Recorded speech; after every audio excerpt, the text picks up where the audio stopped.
Kannauj police अधीक्षक अमित कुमार आनंद के नेतृत्व में यातायात प्रभारी आफाक खान द्वारा मुस्लिम मोहम्मदिया इंटर कॉलेज काजी टोला के प्रधानाचार्य के सहयोग से सड़क सुरक्षा पखवाड़ा के अंतर्गत यातायात जागरूकता शिविर का आयोजन किया गया, जिसमें यातायात प्रभारी द्वारा छात्र एवं छात्राओं को यातायात नियमों की महत्वपूर्ण जानकारी देते हुए बताया कि पैदल चलने वालों को सड़क पर कहाँ पर चलना चाहिए, सड़क को ग्रीन क्रॉस कोड के अंतर्गत क्रॉस करना चाहिए। आइए देखते हैं पूरी रिपोर्ट। खड़े होते हैं सड़क के किनारे तो सबसे पहले एक ग्रीन क्रॉस कोड कहलाता है, जिसको कहते हैं green cross code international code है ये, जिसमें पूरे वर्ल्ड में जो है ये अप्लाई होता है। ग्रीन क्रॉस कोड में 4 चीजें होती है। नंबर 1, रुको। कहां? फुटपाथ पर, सड़क के पहले। दूसरा, देखो किधर, दाहिने बाएं सामने, कोई आ तो नहीं रहा, इधर से तो नहीं आ रहा, बाएं से तो नहीं आ रहा, कोई सामने से तो नहीं आ रहा। इसके बाद देख लिया, पहले रुके, फिर देखा, फिर उसके बाद सुनो। हो सकता है दिखाई ना पड़ा हो, कोई गाड़ी दूर से आ रही हो, उस समय दिखाई ना पड़े हो। अब अगर गाड़ी आ रही है तो हमें पोस्टपोन कर देना है, अभी क्रॉस नहीं करना है। तब चौथा, चलो। समझ में आई बात? ग्रीन क्रॉस कोड में क्या कितनी चीजें हैं? पहला क्या है? रुको। दूसरा क्या है? देखो। तीसरा क्या है? सुनो। तब चौथा क्या है? चलो। चलिए ये कंफ्यूजन दूर किया जाए। सबसे पहले सड़क पर चलना कहां है? अगर पैदल चलना है तो कहां चलना है? ठीक है ना? पैदल चलना है तो कहां चलना है? जहां पर जिन सड़कों पर फुटपाथ बना होता है, पैदल चलने वालों के लिए रास्ता अलग से बनाया जाता है, वहां पर बाएं चला जाता है। जिन सड़कों पर केवल कैरेज वे होता है, गाड़ियां चलने के लिए ही केवल रोड होता है, जहां पर फुटपाथ नहीं बनाया जाता है, वहां पर दाहिनी तरफ चला जाता है। दाहिनी तरफ से चलते हैं तो सामने वाला ट्रैफिक जो आ रहा है, जब हम फुटपाथ पर चलते हैं तो पीछे से आने वाला, जब हम फुटपाथ पे चलते हैं तो बाईं तरफ चलते हैं तो पीछे से आने वाला मेन सड़क से निकल जाता है, हम लोग सुरक्षित रहते हैं। लेकिन अगर फुटपाथ नहीं होगा तो हम मेन सड़क पे आ जाएंगे, तो कोई गाड़ी पीछे से आएगी तो वो हमको टक्कर मार के जा सकती है।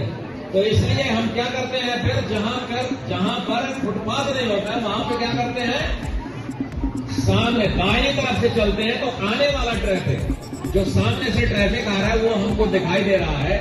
जब वो स्पीड से आ रहा है तो हम तुरंत सड़क के किनारे चले जाते हैं और अपने आप को सुरक्षित रखते हैं। नंबर 1, फायर ब्रिगेड की गाड़ी, एक चौराहा है, चौराहा पर एक एम्बुलेंस, एक रास्ते पर एम्बुलेंस खड़ी है, एक रास्ते पर फायर ब्रिगेड खड़ी है, एक रास्ते पर पुलिस की गाड़ी खड़ी हुई है, एक रास्ते पर और कोई इमरजेंसी व्हीकल खड़ा हुआ है।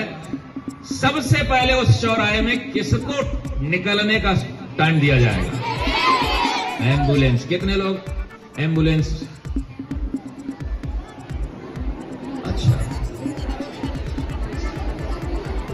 और किसी की कोई दूसरी राय? सर, फायर ब्रिगेड इसलिए निकाला जाएगा क्योंकि कहीं आग लगी है तो कई लोगों की जान जा सकती है, और एम्बुलेंस में कुछ मतलब होता है कि मतलब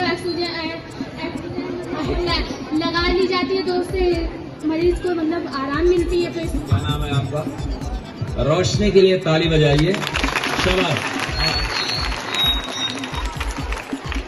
एम्बुलेंस क्या होते हैं? इमरजेंसी व्हीकल एम्बुलेंस भी है। एम्बुलेंस में एक मरीज, 2 मरीज को लिया जाएगा, ठीक है ना? 2 लोगों को अस्पताल पहुंचाया जाएगा।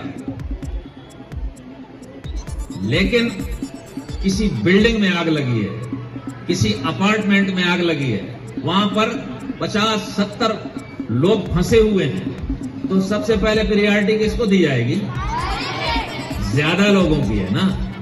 हमारे एक जो सीट होती है, सीट पर 2 लोग बैठते हैं। एक आगे जो सिंगल राइडर जो ड्राइव करता है, उसके लिए दाहिने बाएं पैर रखने के लिए फुटरेस्ट दिए जाते हैं, दाहिनी तरफ ब्रेक दिया जाता है, बाईं तरफ गियर सिस्टम दिया जाता है।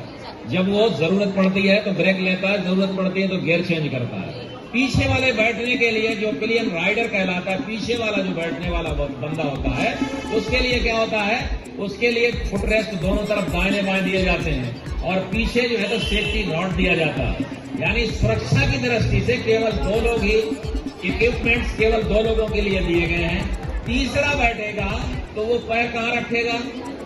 जो ड्राइव कर रहा है उसके दाहिना पैर वो उसके ब्रेक के पास रखेगा। जब उसको ब्रेक लगाना होगा तो ब्रेक टाइम से नहीं लगाने देगा।